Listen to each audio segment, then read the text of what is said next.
सभी को नमस्कार। नए टॉपिक के साथ बात करना स्टार्ट कर रहे हैं। नया टॉपिक जो है बेसिकली टॉपिक बायोलॉजी से भी रिलेटेड है और ये टॉपिक आपकी ज्योग्राफी से भी रिलेटेड रहता है। बात कर रहे हैं हम पारिस्थितिकी एवं पर्यावरण की, इकोलॉजी और एनवायरनमेंट की। अब चूंकि इकोलॉजी और एनवायरनमेंट क्यों ऐसा हुआ देखें कि ज्योग्राफी में भी और बायोलॉजी में भी, क्योंकि देखो यहाँ पर जब भी हम बात करते हैं पारिस्थितिकी, पारिस्थितिक तंत्र की बात करते हैं, इकोसिस्टम इकोलॉजी की बात करते हैं या एनवायरनमेंट की बात करते हैं, तो एनवायरनमेंट में देखो जब भी हम इकोलॉजी में बात करते हैं तो देखो इकोलॉजी में क्या है, जीव, उन जीवों के आपसी संबंध, इनका अध्ययन करते हैं और साथ साथ इन जीवों का वातावरण के साथ जो इंटरेक्शन होता है, अंतरक्रियाएं होती है, उनकी भी अध्ययन करते हैं।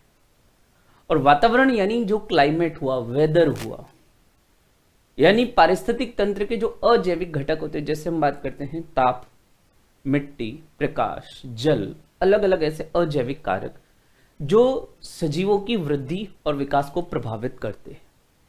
तो चूंकि इसमें जब हम अजैविक घटकों की बात करते हैं तो अलग अलग जो टेम्परेट जोन हुए, ट्रॉपिकल जोन हुए, सब ट्रॉपिकल जोन हुए, आर्कटिक क्षेत्र हुए, यानी हम बात करें उष्ण कटिबंधीय क्षेत्र या उप उष्ण कटिबंधीय क्षेत्र, समशीतोष्ण क्षेत्र या टेम्परेट जोन वगैरह, या हम आर्कटिक क्षेत्रों की बात करें, ध्रुवीय क्षेत्रों की, तो वहां के हम बात करते हैं तापमान, प्रकाश की मात्रा, वहां की वेजिटेशन यानी वहां की वनस्पति, वहां के जंतुओं के शारीरिक लक्षण भी अलग अलग होते हैं। यानी उन्होंने कुछ विशेष अनुकूलन विकसित किए हैं ताकि उस पर्यावरण में, उस वातावरण में वे अपना जीवन जी सके, या कह सकते हैं कि अपनी जो जैविक क्रियाएं हैं उनको पूरा कर सके। तो इसलिए यहां पर जब भी हम बात करते हैं एनवायरनमेंट और इकोलॉजी, दोनों जगह पढ़ाया जाता है। आपको ज्योग्राफी में भी पढ़ाया जाता है और यहां पर बायो में भी पढ़ाया जाता है।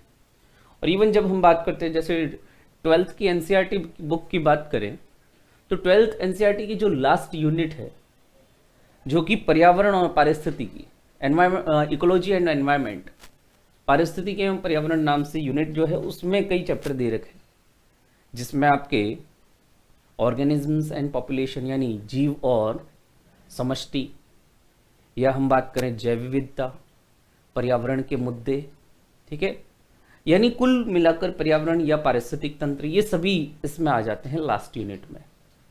तो चूंकि बायोलॉजी में भी दे रखा है तो यहाँ पर भी पढ़ते हैं और आप ज्योग्राफी में भी इसे पढ़ते हैं, वहाँ पर भी पढ़ा जाता है। खैर, हम यहाँ पर बायोलॉजी को प्रेफरेंस में, यानी बायोलॉजिकल कंपोनेंट्स के आधार पर इसका ज़्यादा विस्तार से अध्ययन करते हैं। हम उन क्षेत्रों में नहीं जाएंगे जो भी समशीतोष्ण क्षेत्र कैसे होते हैं, वहाँ की वनस्पति कैसी होती है, थोड़ा बहुत यहाँ पर चर्चा करते हुए चलेंगे जितना हमारे लिए यूजफुल है। तो टॉपिक जो हमारा है, इसमें टॉपिक की हेडिंग तो हो जाएगी पारिस्थितिकी एवं पर्यावरण, इकोलॉजी एंड एनवायरनमेंट,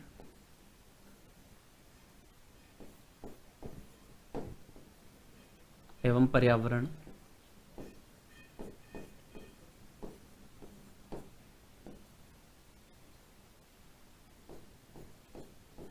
और इसमें हम बात करते हैं पारिस्थितिकी एवं पर्यावरण में जो अलग अलग टॉपिक्स होंगे, उनमें से सबसे पहला हमारा टॉपिक है जीव एवं समष्टि, ऑर्गेनिजम्स एंड पॉपुलेशन, जीव एवं समष्टि।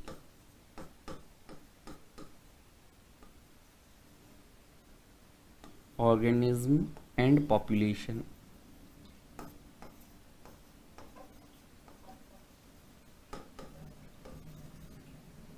and population,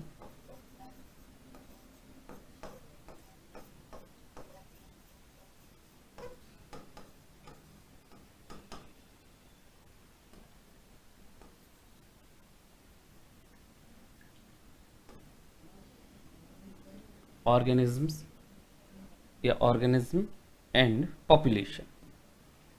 थोड़ा सा पहले पारिस्थितिकी की बात कर लेते हैं, फिर पर्यावरण आगे वाले जो टॉपिक आएंगे उसमें पर्यावरण भी आ जाता है। खैर, जब हम बात करते हैं, देखो पारिस्थितिकी है क्या, पारिस्थितिकी इकोलॉजी है क्या? तो इकोलॉजी विज्ञान की वह शाखा है जिसमें हम जीवों के आपसी संबंधों का अध्ययन करते हैं। जैसे एक शाकाहारी जीव पेड़ पौधों पर निर्भर करता है, एक मांसाहारी जीव उस शाकाहारी जीव पर निर्भर करता है, एक सर्वाहारी जीव ओमनिवोर्स वो शाकाहारी जीव को भी भक्षण कर सकता है, यानी वह मांसाहार भी ग्रहण करता है और साथ साथ पेड़ पौधों से भी अपना भोजन ले लेता है। जैसे मनुष्य, मनुष्य की बात करें, मनुष्य क्या है, सर्वाहारी। जैसे हम बात करें भेड़ बकरी वगैरह की, गाय भैंस की, क्या है, शाकाहारी। या जैसे हम बात करें पौधों की, तो पौधे क्या होते हैं पारिस्थितिक तंत्र में, उत्पादक का कार्य करते हैं, यानी ये उत्पादन से संबंधित प्रकाश संश्लेषण की क्रिया करते हैं और विभिन्न प्रकार के उत्पाद यानी कच्चे या ऐसे कह सकते हैं सरल भोजन का निर्माण करते हैं। ठीक है, तो इसमें लिखते हैं आगे, जीव एवं समष्टि में सबसे पहले अपन इसको डिफाइन कर लेते हैं।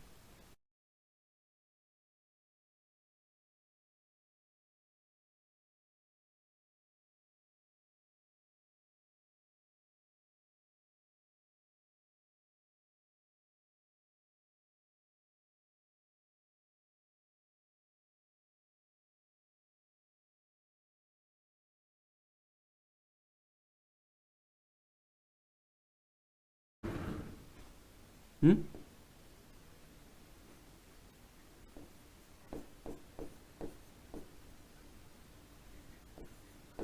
पारिस्थितिकी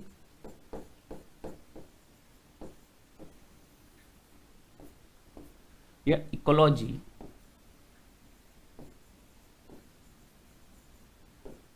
विज्ञान की वह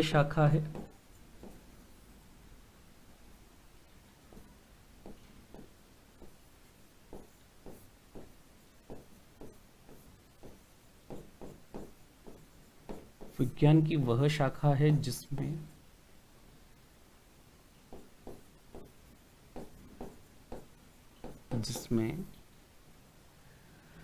विभिन्न जीवों के आपसी संबंधों, विभिन्न जीवों के आपसी संबंधों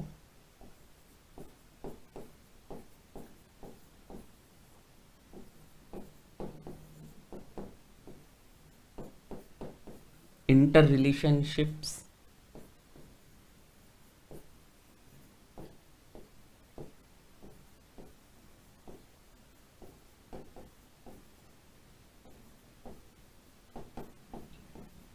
तथा उनके आपसी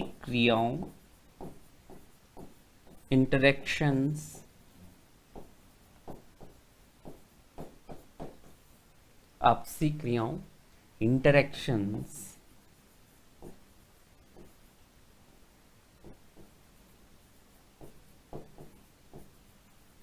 तथा वातावरण के साथ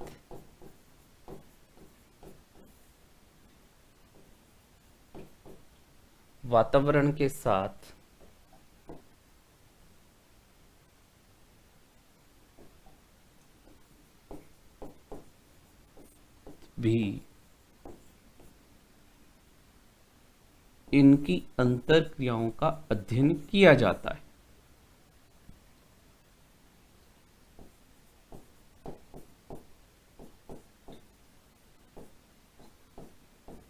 अंतर क्रियाओं का अध्ययन किया जाता है।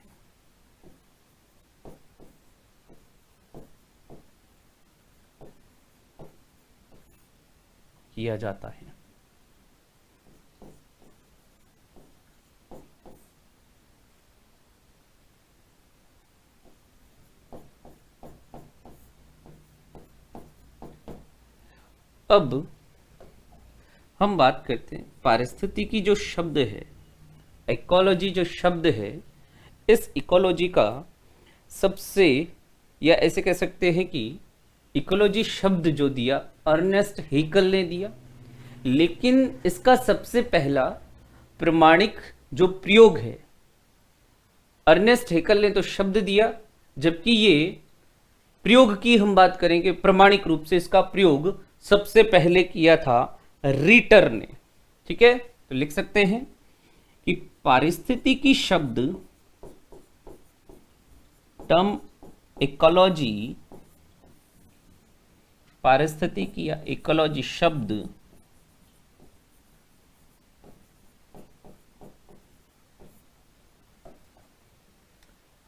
अर्नेस्ट हेकल ने प्रस्तुत किया।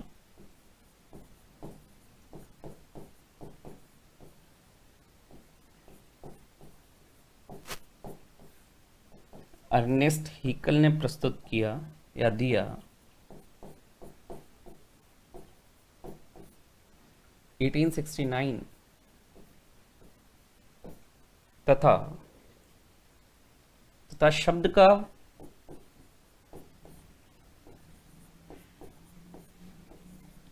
इस शब्द का प्रथम प्रमाणिक प्रयोग यानी ऑथेंटिक यूज जो इसका किया,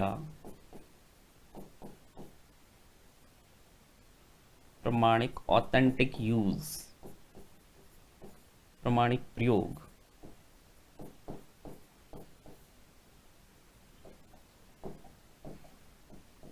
रीटर ने किया।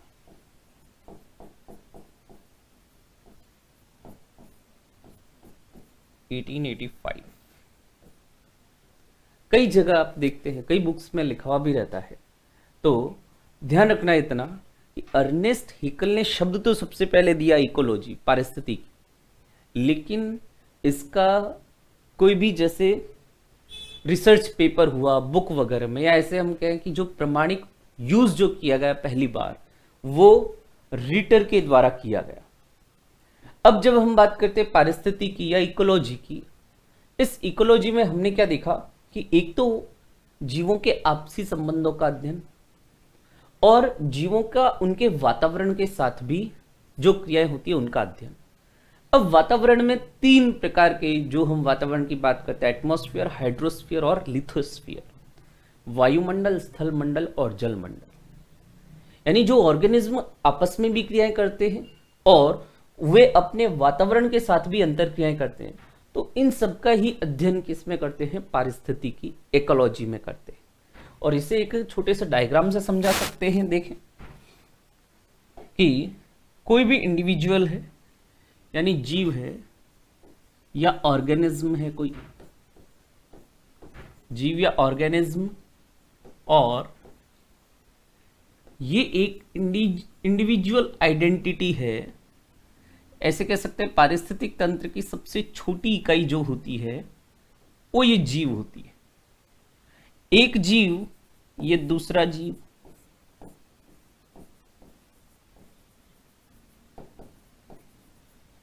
एक जीव से दूसरे जीव के बीच जो भी क्रियाएं होती है, ये इस तरह से हम एरो लगा देते हैं।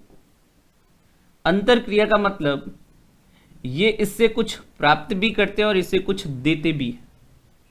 ये इनकी आपसी क्रियाएं हो गई। आपसी क्रियाओं के अलावा ये जीव जो होते हैं अपने आसपास के जो वातावरण होता है, जिसमें हम बात करते हैं वायुमंडल, एटमॉस्फेयर,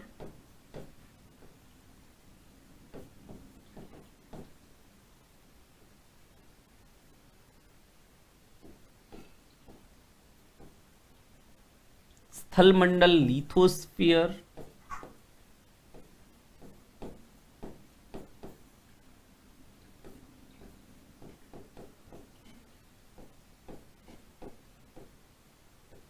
और जल मंडल, हाइड्रोस्फीयर।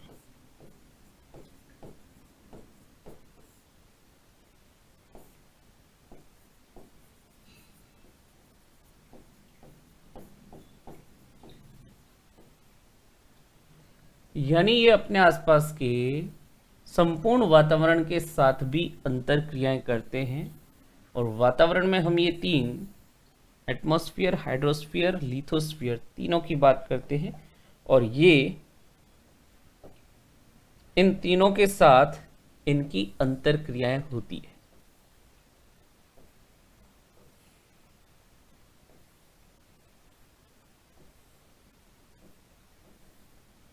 ये इस तरह से, हालांकि यहां पर इस एक जीव से जोड़ देते दूसरे जीव का भी होगा। ऐसे मत सोचना कि सर दूसरे जीव के तीर कहाँ गए, उसके भी होंगे, ठीक है।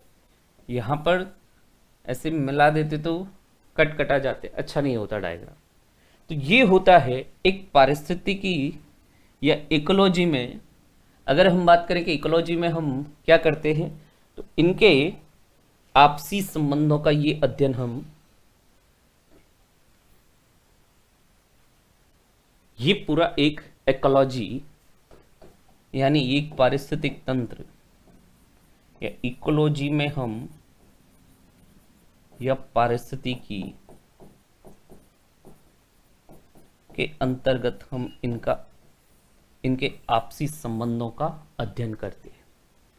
हाइड्रोस्फीयर, लिथोस्फीयर, एटमॉस्फियर, ठीक है। और इवन ये जो वातावरण के घटक होते हैं इनका भी आपस में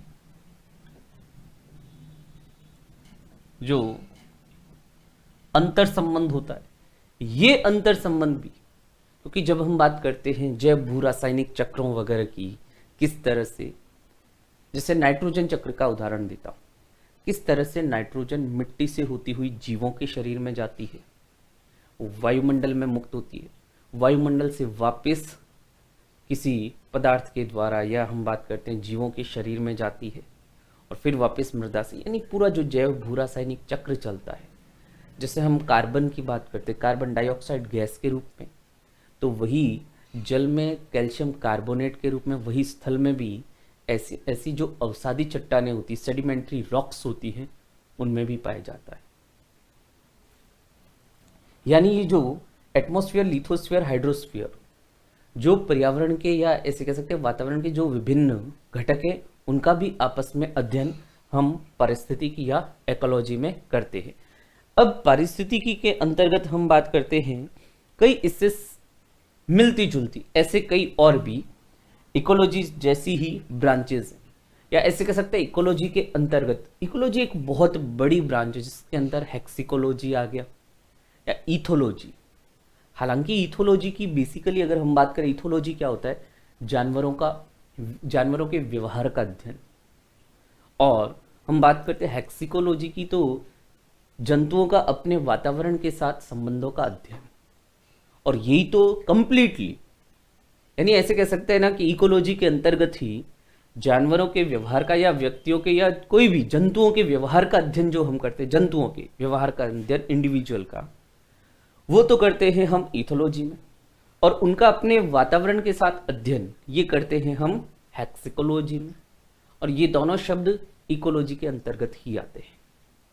इकोलॉजी में हम यही तो करते हैं, तो लिखते हैं इकोलॉजी या पारिस्थितिकी, इकोलॉजी या पारिस्थितिकी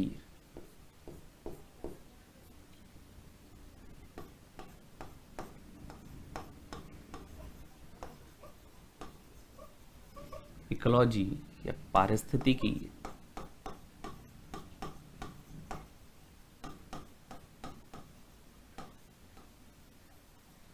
के अंतर्गत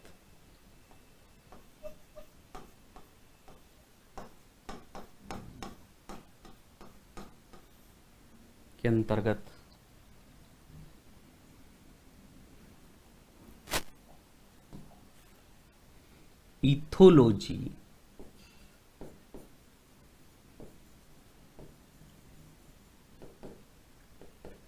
एवं हेक्सिकोलॉजी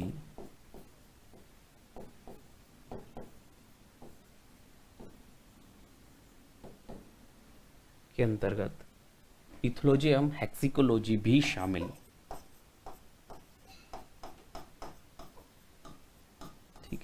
और अगर मैं बात कर ही लूँ यहाँ पर कि भाई इथोलॉजी और हेक्सिकोलॉजी, तो इथोलॉजी तो हो जाता है जीवों के व्यवहार का अध्ययन,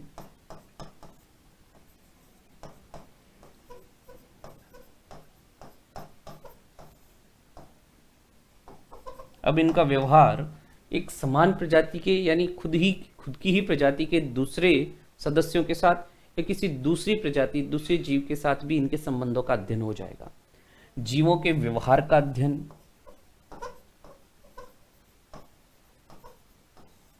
और हेक्सिकोलॉजी में हम बात करते हैं, हेक्सिकोलॉजी में जीवों का या जीवों की वातावरण के साथ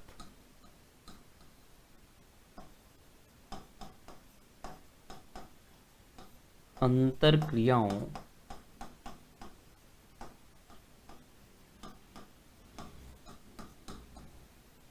का अध्ययन।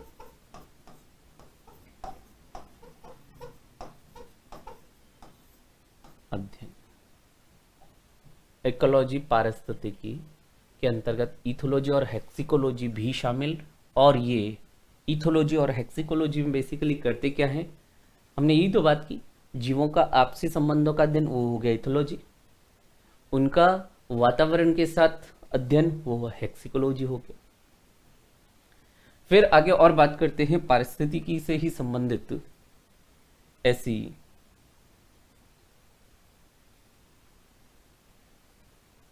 बात करते हैं कि पारिस्थितिकी या ecology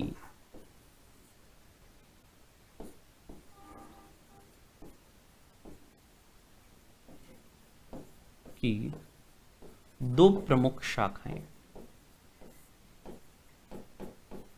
two main branches of ecology which are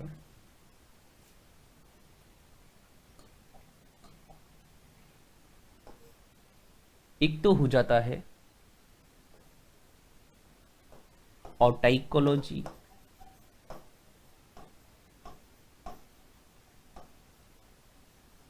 या स्व पारिस्थितिकी,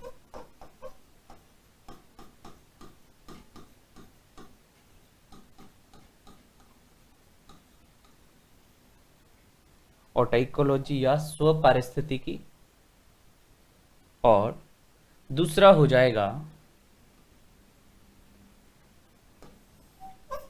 सिनाइकोलॉजी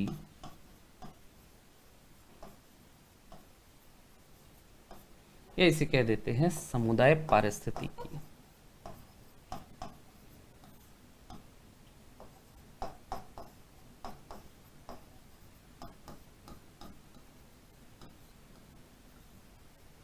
अब इनके नाम ही इनके बारे में काफी कुछ बता रहे हैं, क्या देखो, स्व परिस्थिति और टाइकोलॉजी किसी भी इंडिविजुअल का, किसी भी एक जीव का, मान लो कि किसी भी एक हाथी जीव ले लेते हैं हम, हाथी, एक हाथी, केवल अकेला हाथी, वह अपने पारिस्थितिक तंत्र या ऐसे कहूं कि अन्य जीवों और अपने आसपास के वातावरण के साथ कैसा अंतरक्रिया करता है, वो तो कहलाएगा ऑटाइकोलॉजी। एक इंडिविजुअल की वातावरण और अन्य जीवों के साथ क्रियाएं किसके अंतर्गत हम बात करेंगे, ऑटाइकोलॉजी, स्व पारिस्थितिकी। अगर हम बात करते हैं समुदाय पारिस्थितिकी या सिनाइकोलॉजी, इसमें हम पूरी एक समष्टि यानी हाथियों का जो पूरी प्रजाति है, पूरी हाथियों के सभी प्रजाति की बात करेंगे। वह पूरी प्रजाति या पूरी समष्टि जो है, पूरी एक वो कह सकते हैं कि जो उनकी जनसंख्या है हाथियों की, सभी हाथी मिलाकर हाथियों का समुदाय, वह अन्य जीवों के साथ और वातावरण के साथ कैसे क्रियाएं करता है, वो क्या कहलाता है, सिनेकोलॉजी में या समुदाय पारिस्थितिकी के अंतर्गत वह आता है। तो दोनों के बारे में लिख लेते हैं दो दो लाइन और उदाहरण से समझ लेते हैं कि ऑटाइकोलॉजी और सिनाइकोलॉजी है क्या। तो ऑटाइकोलॉजी, इसे स्पीशीज इकोलॉजी भी कह देते हैं, ऑटाइकोलॉजी को स्पीशीज इकोलॉजी। किसी एक स्पीशीज की बात कर सकते हैं, इंडिविजुअल या उसके स्पीशीज की बात कर सकते हैं, जबकि सिनाइकोलॉजी में पूरा समुदाय आ जाता है। ठीक है, पूरा समुदाय आ जाता है, पूरा जो हम कह सकते हैं कम्युनिटी, पूरा समुदाय और वातावरण के साथ उनकी अंतरक्रियाओं का अध्ययन। ठीक है, तो लिखते हैं ऑटाइकोलॉजी और सिनाइकोलॉजी के बारे में। ऑटाइकोलॉजी और सिनाइकोलॉजी के बारे में लिख लेते हैं कि ऑटाइकोलॉजी या स्व पारिस्थितिकी में, ऑटाइकोलॉजी और स्व पारिस्थितिकी में, स्व पारिस्थितिकी के अंतर्गत किसी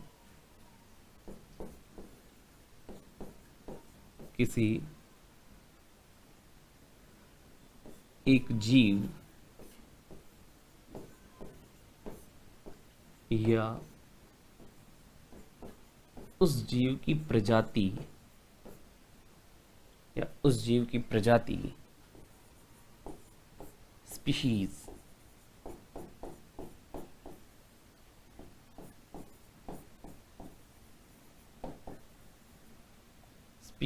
का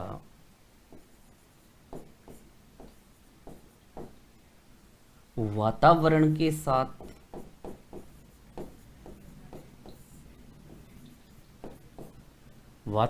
साथ संबंधों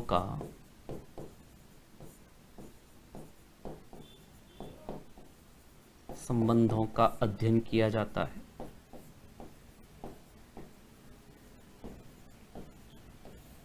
अध्ययन किया जाता है।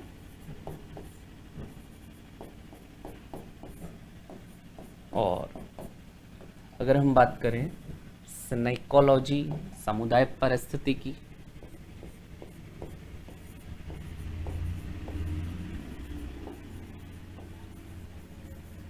सिनाइकोलॉजी या समुदाय पारिस्थितिकी,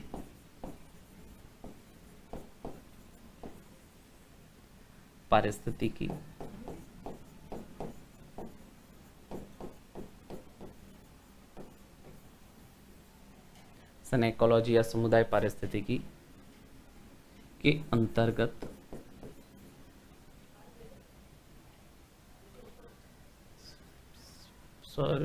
स्व पारिस्थितिकी में लिख लेते हैं। ठीक है, तो सेंटेंस पूरा सही हो जाएगा। सिनाइकोलॉजी या समुदाय पारिस्थितिकी के अंतर्गत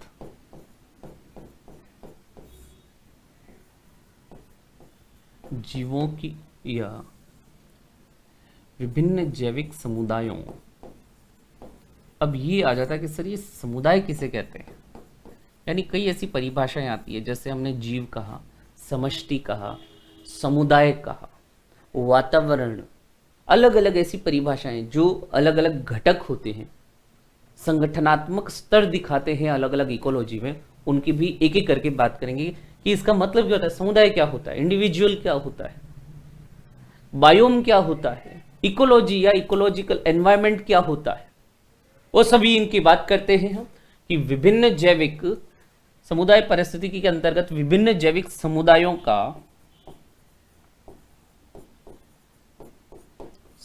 का वातावरण के साथ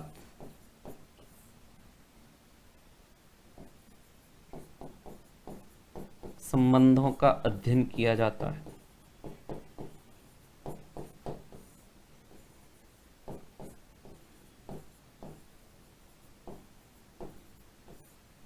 अध्ययन किया जाता है।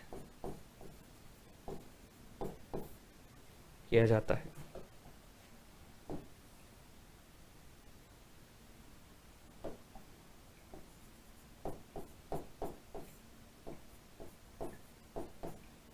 है।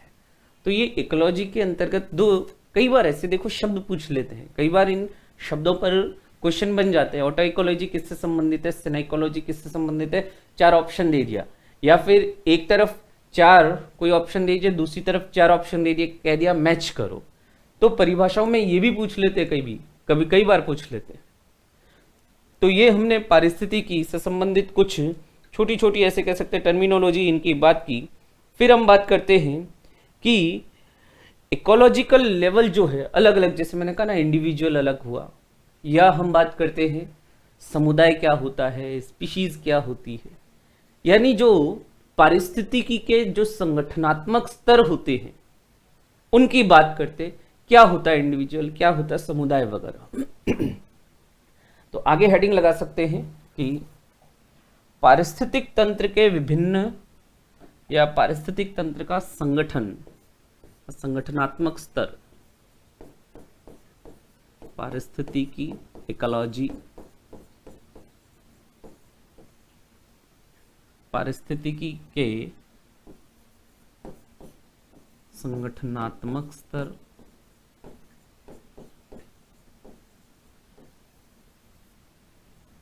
संगठनात्मक स्तर।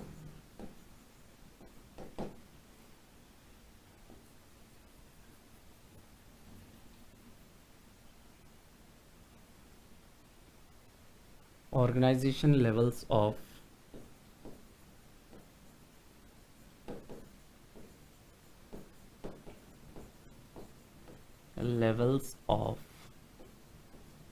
ecology,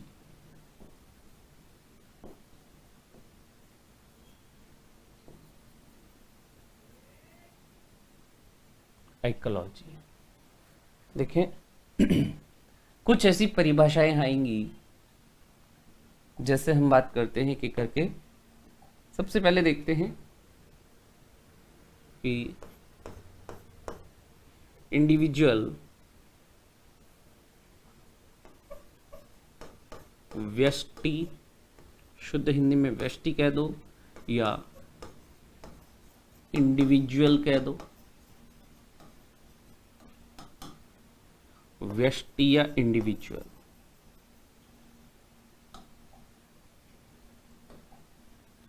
व्यष्टि या इंडिविजुअल की हम बात करें, एक जीव, जैसे मान लीजिए पूरा कोई बहुत बड़ा जंगल है, पास में नदी भी है, विभिन्न जीव जंतु हैं, उनमें से केवल एक ही जंतु की बात कर रहा हूं। जैसे मान लीजिए ये एक, यहां पर अगली स्लाइड में ऐसे अपन डायग्राम भी बनाते चलेंगे। जैसे मान लीजिए खूब बड़ा बायोम वगैरह सब है, सबकी परिभाषाएं आएंगी। इसमें हम बात कर रहे हैं, जैसे मान लीजिए एक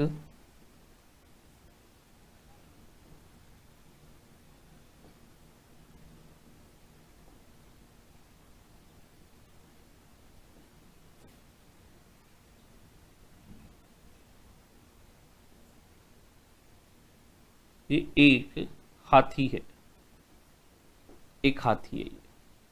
ऐसे ही कर लेते, ये डायग्राम वगैरह बनाने के चक्कर में नहीं रहते, ऐसे ही मान लेते हैं एक हाथी।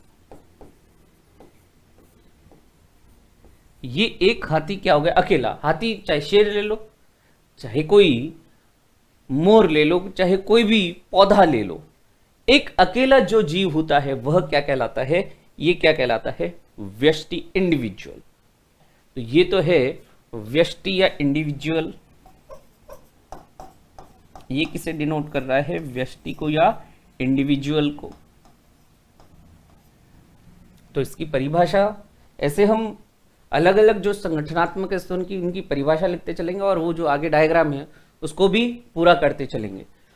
तो व्यष्टि या इंडिविजुअल लिख सकते हैं कि विभिन्न प्रकार के, जैसे हम बात करते हैं जो विभिन्न जैविक क्रियाएं होती है, ये एक किसी जीव के शरीर में होती है, और जो जीव के विभिन्न घटक होते हैं या इंडिविजुअल के, जैसे हम बात करें हाथी ले लिया, तो हाथी के अंतर्गत कई सिस्टम होंगे, कई कोशिकाएं होंगी।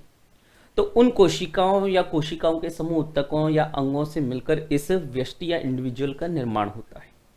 ठीक है, और ये व्यष्टि जो इसके घटक होते हैं वो अलग अलग उनका अस्तित्व संभव नहीं होता है। जैसे हाथी की सूंड अलग से उसका कोई अस्तित्व नहीं है, हाथी की पूंछ अलग कोई उसका अस्तित्व नहीं है। जैसे हम किसी पौधे की बात करें व्यष्टि के रूप में, तो पौधे की एक टहनी का अलग से कोई अस्तित्व नहीं, वो पूरा पौधा है जिसमें फल हैं, फूल हैं, पत्ती, जड़, तना, पत्ती, फल, फूल सभी आ जाते हैं। तो वे क्या है, सभी उत्तकों या कोशिकाओं के समूह से ही मिलकर बने होते हैं। लिखते हैं कि व्यष्टि या इंडिविजुअल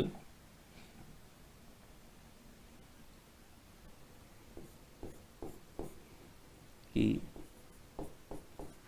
पारिस्थितिकी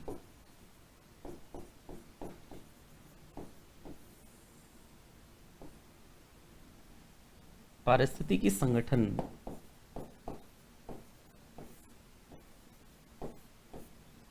पारिस्थितिकी संगठन की एक छोटी इकाई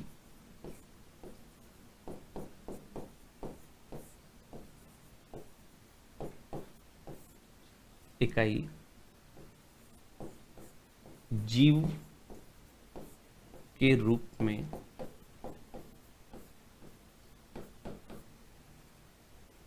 व्यष्टि या इंडिविजुअल कहलाती है। व्यष्टि या इंडिविजुअल कहलाती है।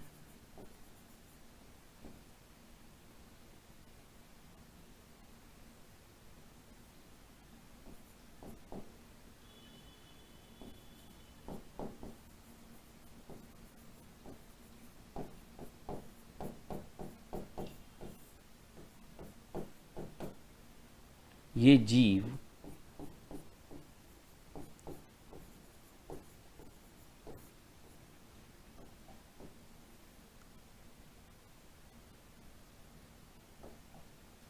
विभिन्न कोशिकाओं सेल्स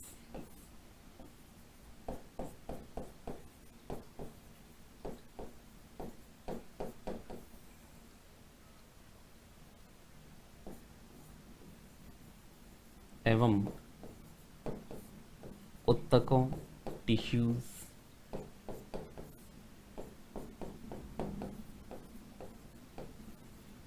के समूह से मिलकर बना होता है।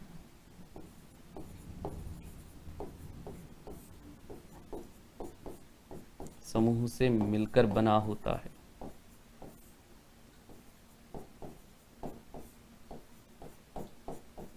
बना होता है। नेक्स्ट, जी इस व्यष्टि के विभिन्न भागों का स्वतंत्र अस्तित्व नहीं होता है।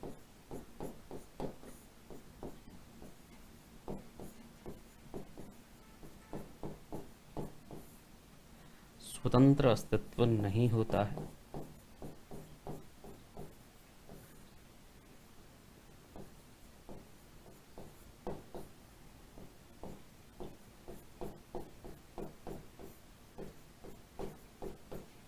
ठीक है, तो ये मतलब एक अकेला, चाहे वो कोई भी जीव ले लो, चाहे हाथी ले लो, जंतुओं में से, चाहे पौधों में से कोई पेड़ ले लो, पौधा ले लो, एक अकेला जीव क्या कहलाता है, उस पारिस्थितिकी की यानी इकोलॉजी का सबसे कह सकते हैं छोटी इकाई के रूप में होता है व्यष्टि या इंडिविजुअल।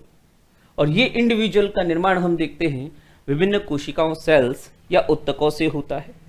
अगर हम बात करें कि इसमें सेल्फ रिपेयर और सेल्फ रेगुलेशन की क्षमता होती है, लिख सकते हैं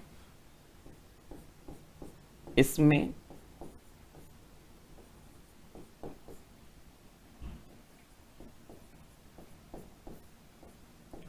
स्वतः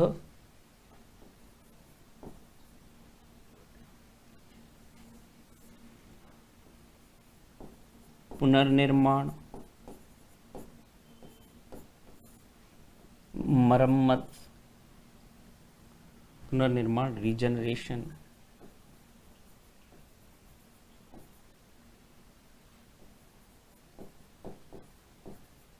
एवं मरम्मत रिपेयर की क्षमता होती है।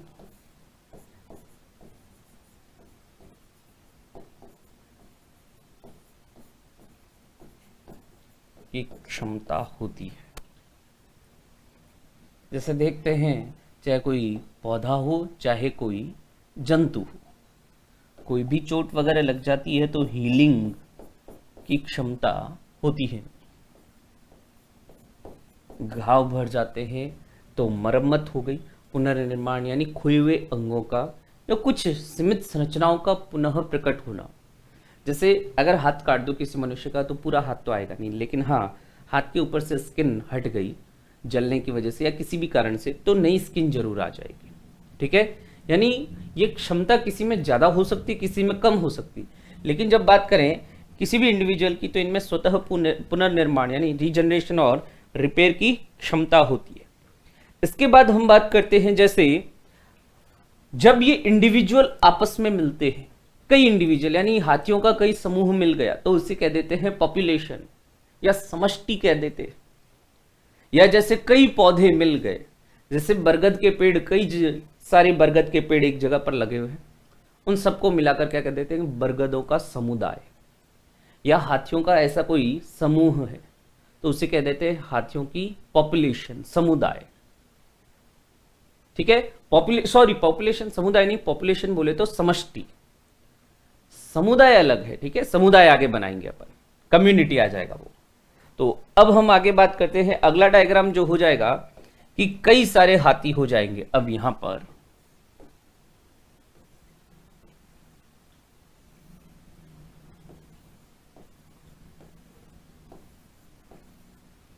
कई हाथी हो गए, यहां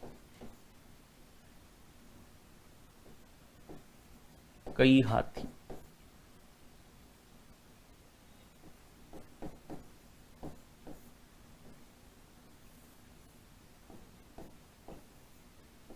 और जब ये कई हाथी मिल जाते तो इसे क्या कहते हैं, समष्टि या पॉपुलेशन।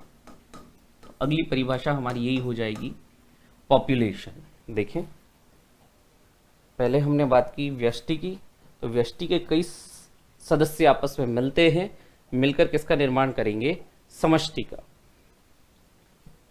अगली परिभाषा समष्टि या पॉपुलेशन।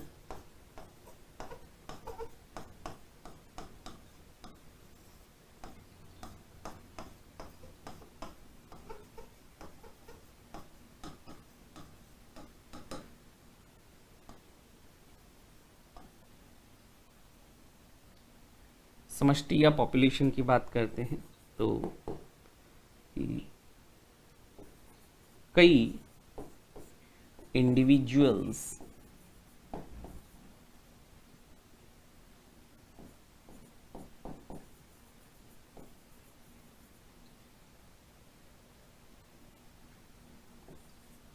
आपस में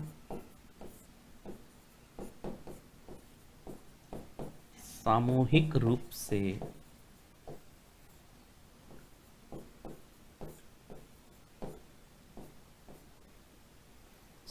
रूप से समष्टि या पॉपुलेशन का निर्माण करते हैं।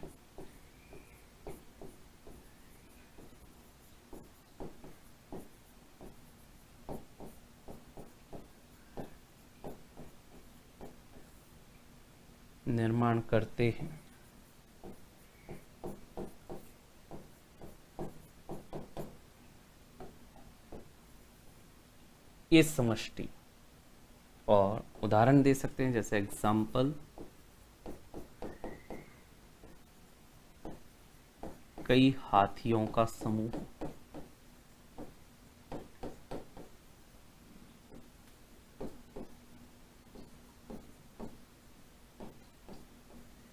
ठीक है, कई हाथियों का समूह, ये समष्टि या पॉपुलेशन कहलाएगा, जिसमें हम देखते हैं कि एक ही जीव के अलग अलग पॉपुलेशन किसी एक पर्टिकुलर ज्योग्राफिकल एरिया में जिसे रहते हैं तो उसे स्थानीय समष्टि भी कह सकते हैं। जैसे मान लीजिए हाथियों का कुछ समूह हमारे दक्षिण भारतीय या पूर्वोत्तर राज्यों के जंगलों में पाया जाता है। तो पूर्वोत्तर के जंगलों में जो हाथियों का ये सारा समूह है, हाथियों की जो जनसंख्या है, वो वहाँ की लोकल पॉपुलेशन या स्थानीय जनसंख्या या स्थानीय समष्टि कहला सकती है। कह सकते हैं, जैसे आगे लिख सकते हैं कि किसी विशेष भौगोलिक क्षेत्र में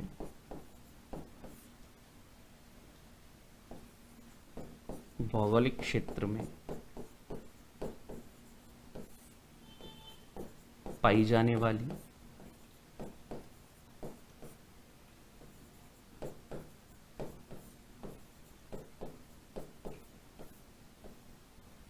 किसी विशेष भौगोलिक क्षेत्र में पाई जाने वाली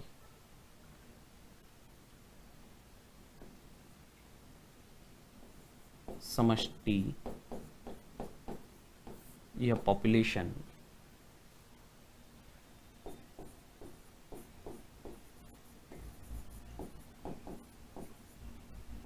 वहाँ की या पॉपुलेशन वहाँ की स्थानीय समष्टि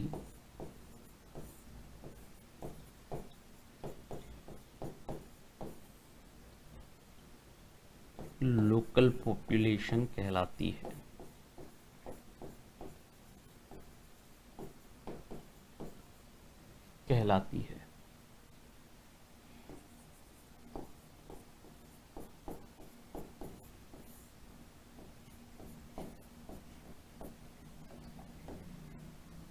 समष्टि या पॉपुलेशन।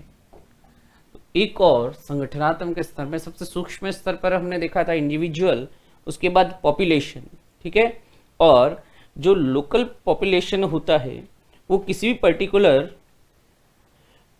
एनवायरनमेंट में, किसी भी विशेष वातावरण में जब रहने के लिए आनुवांशिकतया अनुकूलित हो जाता है तो इसे इकोटाइप कहते हैं। लिख सकते हैं इसी में पॉपुलेशन में एक और बात कि जब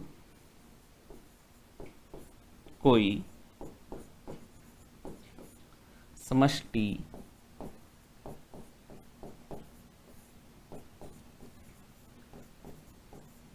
किसी क्षेत्र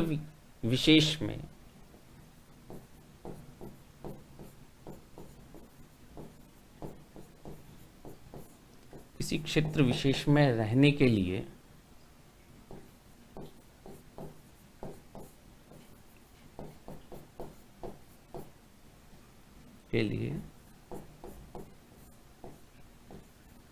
अनुवांशिक रूप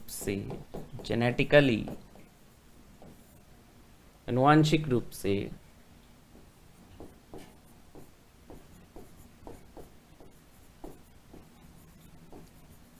अनुकूलित हो जाए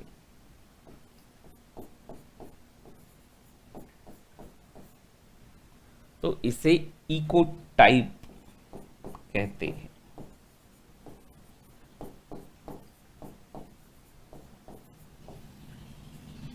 इकोटाइप कहते हैं।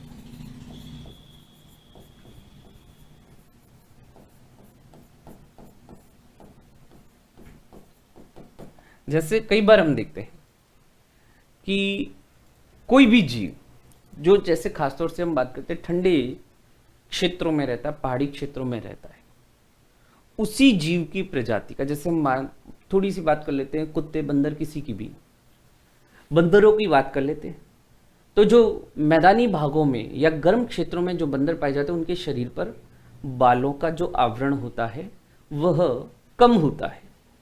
और वे ही बंदर, अगर हम बात करें कि ठंडे क्षेत्रों में या जैसे पहाड़ी क्षेत्रों में ऐसे कोई बंदर पाए जाते हैं तो उनके शरीर पर बालों का घनावरण होता है। भाई है तो वो भी बंदर है, मैदानी क्षेत्रों में भी, पहाड़ी क्षेत्रों में भी, लेकिन उनके वहाँ पर भौगोलिक परिस्थितियों के कारण, वहाँ के वातावरण के कारण उनके शरीर में कुछ ऐसे परिवर्तन हुए कि अब उनके जो अलग, या ऐसे कह सकते हैं ऐसे आनुवांशिक गुण विकसित हो गए हैं जो उनकी आने वाली पीढ़ियों में भी प्रकट होते हैं। इसे क्या कहते हैं, जब किसी क्षेत्र विशेष में रहने के लिए अनुकूलित हो जाते हैं तो इसे इको टाइप कहते हैं। इकोटोन अलग होता है, इकोटोन अलग है। ऐसी कई मैंने कहा ना, इस वाली यूनिट में कई आपकी परिभाषाएं आ जाती है। इकोटोन किसे कहते हैं, इकोटाइप किसे कहते हैं, ऑटाइकोलॉजी क्या है, सनाइकोलॉजी क्या है, ऐसे छोटे छोटे कई बार डेफिनेशंस का भी ध्यान रखना चाहिए। तो ये हमने बात की समष्टि या पॉपुलेशन की। अब हम आगे बात करते हैं बायोलॉजिकल कम्युनिटी या बायोटिक कम्युनिटी की बात करते हैं। अब देखो वही डायग्राम में वापस चलते हैं। अब क्या हुआ इस डायग्राम में, देखना कई हाथी हैं, यानी क्षेत्र भी थोड़ा बढ़ रहा है, हाथी भी है कई सारे, प्लस साथ में कोई शेर चीता भी ले आओ, प्लस कोई साथ में बंदर भी ले आओ, प्लस साथ में पेड़ पौधे ले आओ, कोई छोटे छोटे जीव, यानी जो सभी सजीव हो गए किसी क्षेत्र विशेष में रहने वाले। ऐसी कई समष्टियां जो होती हैं वे आपस में मिलकर किसका निर्माण कर रही हैं, बायोटिक कम्युनिटी का, या कह सकते हैं जैविक समुदाय का।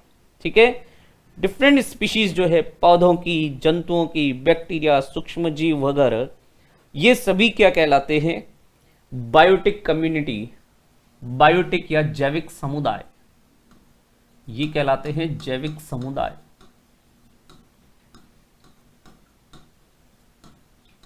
Biotic community. तो अगली परिभाषा हम पारिस्थितिकी के संगठनात्मक स्तर में सबसे पहले व्यष्टि यानी अकेला हाथी, फिर हाथियों का समुदाय दैट इज पॉपुलेशन या समष्टि। अब इसके बाद आगे बात करते हैं जैविक समुदाय। समष्टि के बाद अगला जैविक समुदाय, बायोटिक कम्युनिटी।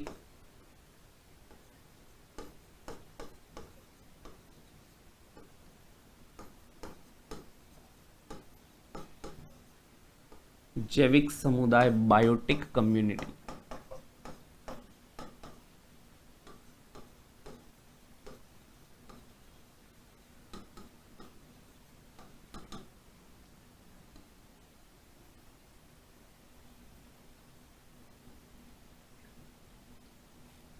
लिख सकते हैं किसी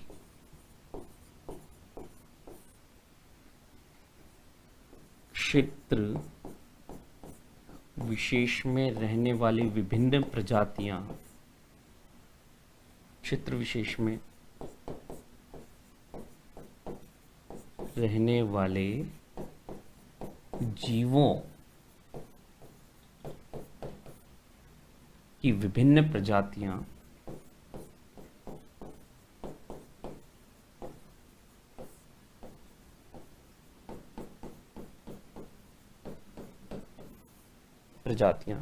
जैसे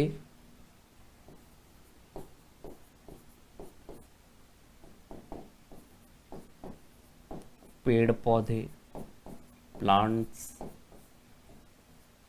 शाकाहारी जंतु, हर्बीवोर्स,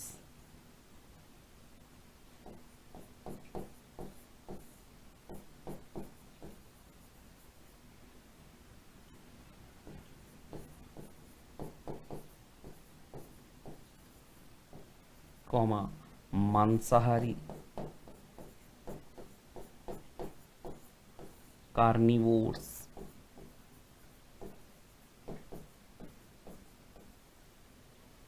तथा सूक्ष्म जीव, माइक्रो ऑर्गेनिजम्स जैसे बैक्टीरिया, कवक तथा सूक्ष्म जीव, माइक्रो ऑर्गेनिजम्स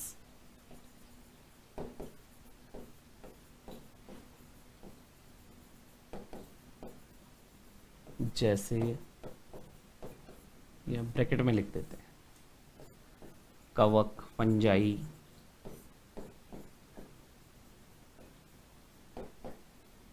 बैक्टीरिया,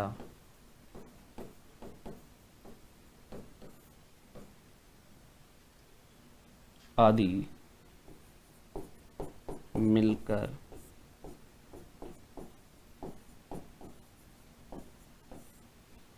जैविक समुदाय का निर्माण करते हैं।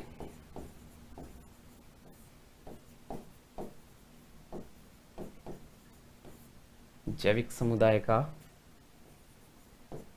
निर्माण करते हैं।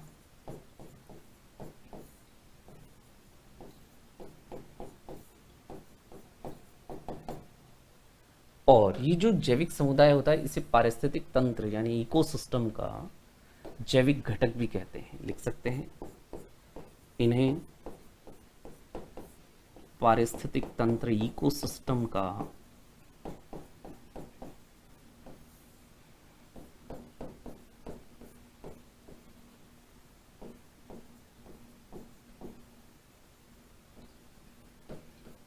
जैविक घटक भी कहते हैं, बायोटिक कंपोनेंट।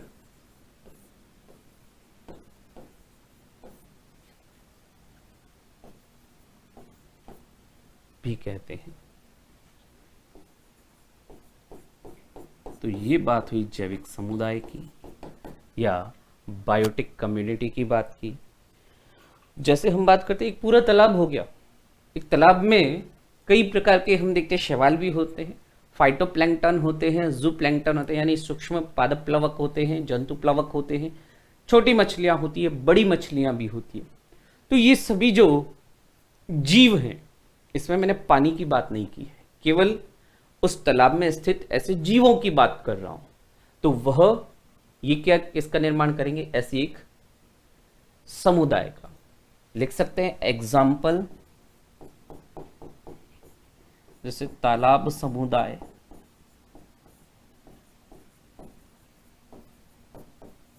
पॉन्ड कम्युनिटी,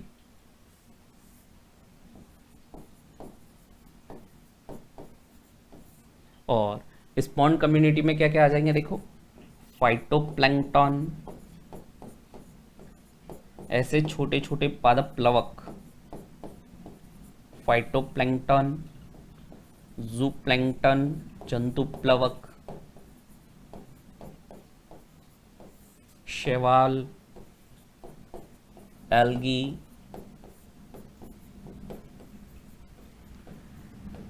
मछलियां, बड़ी मछलियां,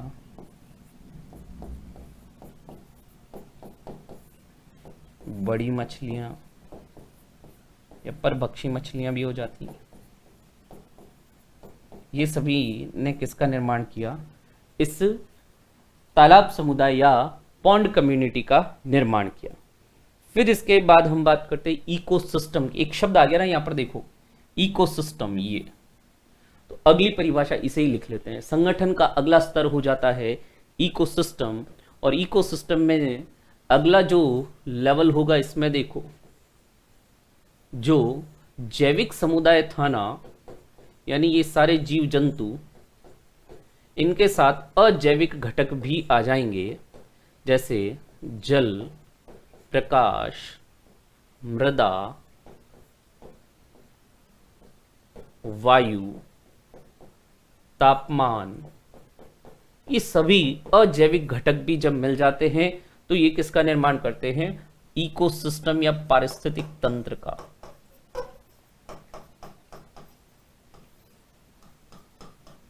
और जब कई पारिस्थितिक तंत्र आपस में मिलते हैं तो ये निर्माण करते हैं बायोम का। कई पारिस्थितिक तंत्र आपस में मिलते हैं तो निर्माण होता है बायोम।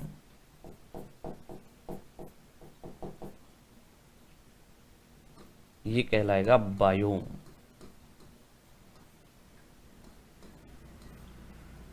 बायोम तो लिखते हैं आगे, जैविक समुदाय के बाद अगली परिभाषा पारिस्थितिक तंत्र, इकोसिस्टम,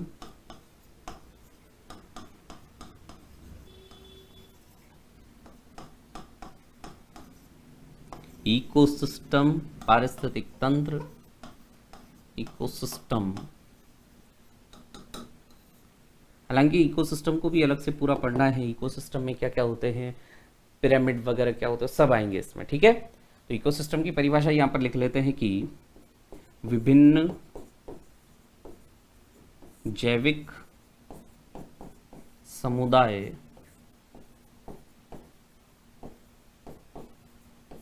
तथा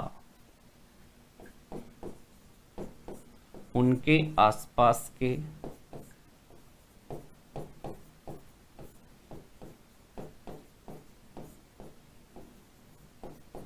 अजैविक घटक, एबायोटिक कंपोनेंट्स, और इसमें क्या क्या आ जाएंगे देखें, जल, वायु, मृदा, प्रकाश, तापमान,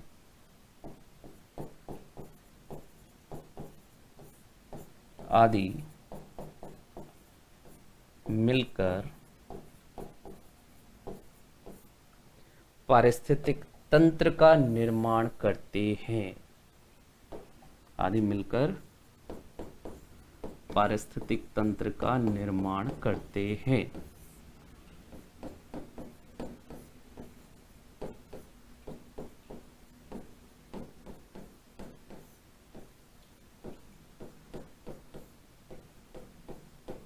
ठीक है, जैसे हम बात करें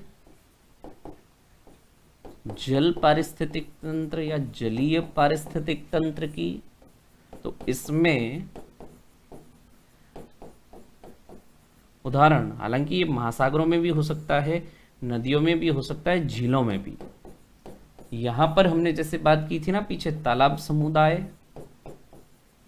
प्लस इसमें और क्या ऐड कर दो, जल, सूर्य का प्रकाश, वायु, तापमान, ये सभी आ जाते हैं। तो ये पूरा एक जलीय पारिस्थितिक तंत्र, एक्वेटिक इकोसिस्टम का उदाहरण बन जाता है। एक्वेटिक इकोसिस्टम, जलीय पारिस्थितिक तंत्र बन जाता है। ठीक है, तो ये हम बात कर सकते हैं कि इकोसिस्टम या ऐसे पारिस्थितिक तंत्र की जो हमने बात की, पारिस्थिति की, इकोलॉजी के ही विभिन्न घटक हमने देखे। इनसे बड़े और पारिस्थितिक तंत्र के बाद हम जैसे बात करते हैं बायोम, बायोस्फीयर वगैरह की बात करते हैं। तो ये तो हमारे क्लास में हमने आज बात की पारिस्थितिकी, पर्यावरण, इकोलॉजी और एनवायरनमेंट में जीव और समष्टि की बात की। ठीक है, ऑर्गेनिज्म एंड पॉपुलेशन, क्या होता है पारिस्थितिकी, इससे संबंधित कुछ छोटी छोटी परिभाषाएं देखी। फिर पारिस्थितिकी के संगठनात्मक स्तर देखे, व्यष्टि, समष्टि, जैविक समुदाय, पारिस्थितिक तंत्र, और ये पारिस्थितिक तंत्र फिर आगे बायोम और बायोस्फीयर की भी बात करते हैं, जिनकी बात करेंगे हम नेक्स्ट क्लास में। तो बाकी बात है नेक्स्ट क्लास में। Thank you very much.